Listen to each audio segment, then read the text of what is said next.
Agora, existem outros votos mais profundos, que são aqueles que a alma faz, não o ego. Então, se a alma já tem uma certa ascendência sobre o ego, e se o ego já se confirmou diante da alma, então, se o ego está confirmado, ele se confirma para se unir com a alma, então a alma, por sua vez, já pode fazer outros votos, porque aí ela já tem o ego sob o seu controle. Então a alma pode fazer outros votos. E os votos que a alma faz são dela estar totalmente voltada para esta união com o corpo de luz e com a mônada.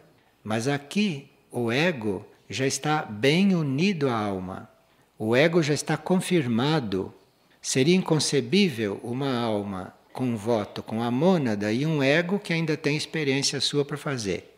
Então, isto é uma série de graus de votos.